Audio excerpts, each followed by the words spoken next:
Hello, আমি আবারও চলে এসেছি আরেকটা গেট রেডি উইথ মি নিয়ে। আজকে একদম লাইট সবুজ রঙের একটা চুড়িদার পরে হাজির হয়েছি। চলুন এবারে মেকআপটা করে নেওয়া যাক।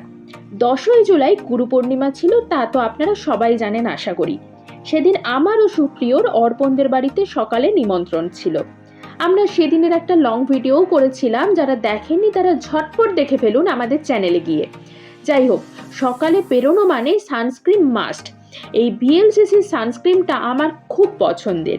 এর সঙ্গে ব্লু হেভেনের বিবি ক্রিমকে মিক্সড করে লাগিয়ে নেব। কি এইসব ফাঁকিবাজির টিপস আপনারাও জানেন তো নাকি? পুরো এক ঢিলে দুই পাখি মারা, বুঝলেন তো? এতে কি হয় জানেন? প্রথমত সময়টাও কম নষ্ট হয়, দ্বিতীয়ত সানস্ক্রিনও মাখা হয় আর ফর্সা ফর্সাও লাগে আর কি একটু। কোনো বিউটি ব্লেন্ডার নয়, একদম হাত দিয়েই প্রথমে ড্যাব ড্যাব করে লাগিয়ে নিতে হবে ভালো করে। আমি কিভাবে দেখাচ্ছি দেখেছেন তো? এরপর হালকা হাতে ভালো করে মুখে মেখে নেব। দেখুন, ভিডিওতে ফাস্ট ফরওয়ার্ড করে দেখানো আছে বলে মনে হতে পারে খুব জোরে জোরে ম্যাসাজ করছি, কিন্তু একদমই নয়। একদম হালকা হাতে করবেন কিন্তু। এরপরে কেয়া শেটের সান প্রোটেক্ট পাউডারটাও দিয়ে দেব। এতে মুখের কোনো ক্রিম মাখলে একটা যে ক্রিমি ক্রিমি ব্যাপার, তেল তেলে ভাব, সেইটা কিছুটা হলেও লাঘব হয়। এইবারে আমি আইব্রো, আইলাইনার, কাজল ও লিপস্টিক, সুগারের কিন্তু এটা সুগারের ম্যাট লিপস্টিক, সেটাও পরে নিয়েছি।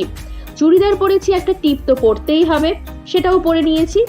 এইবারে সেই কঠিন কাজ, অবশ্যই সেটা আমার জন্য। আপনারা অনেকেই আছেন খুব সুন্দর হেয়ারস্টাইল করতে পারেন, কিন্তু আমি ওই ক্লিপ দিয়ে একটা ভদ্রস্থ কিছু করে উঠতে পারি আর কি। যাই হোক, এরপরে এই গলার হারটা এবং কানেরটা পরে নিলাম, এবং এই ওড়নাটাই চুড়িদারের সাথে সেট করা। আপনারা আমার আগের ভিডিও থেকে জেনেই গেছেন যে আমার খুব পছন্দের পারফিউম এনভি, সেটাও আমি লাগিয়ে নিয়েছি।